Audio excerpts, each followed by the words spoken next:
I loved sin. Flesh loved it. My body loved it. Pornography, marijuana,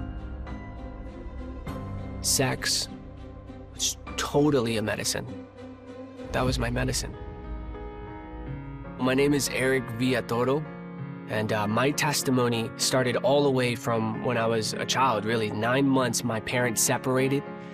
They were both immigrants into the United States, Salvadoran and Nicaraguan.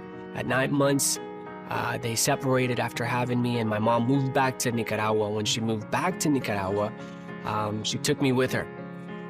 My mom would take us to mass every now and then, but it was never something that we devoutly did. But as I was growing up, I had that thing in me that I just knew that there was a God. And I came into a third world country, essentially, where we had a lot of dirt, a lot of fun, a lot of piñatas. It was a great, great time. But there was also a lot of brokenness that I came into in the midst of all of these amazing events that were happening in my life. At the age of 5 years old, I was sexually abused for the first time by a family friend. This opened up a whole new world for me. I started to notice that my cousins were having different types of interactions that were inappropriate, that then I started getting involved with. It went from being molested by a teenager when I was young, to then child-on-child abuse with cousins, to now being in the States, and now it's adults that are molesting me, that were renting from my dad's house. I think by that time, I had been through so many different moments, so many different sexual encounters, that it was an exciting thing to me. It was almost like I had been brainwashed, but really I was broken.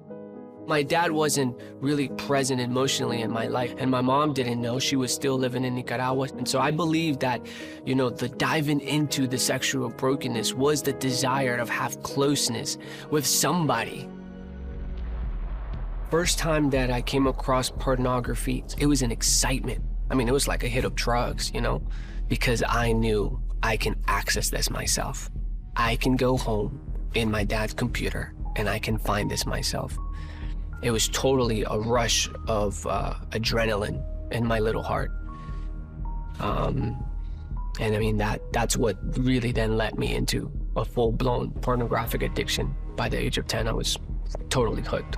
There was addiction to pornography from the age of 10. There was addiction to sex at the age of 14. There was an addiction to marijuana at the age of 18, 19. I mean, it was just a progression. It was just getting worse and worse and worse.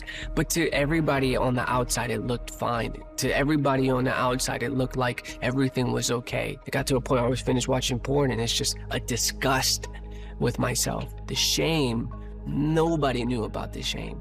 But that shame, man, it was a plague in my mind.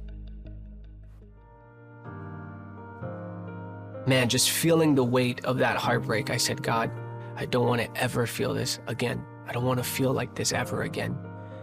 And I said, come into my life, change my life, whatever you want to do, just do it.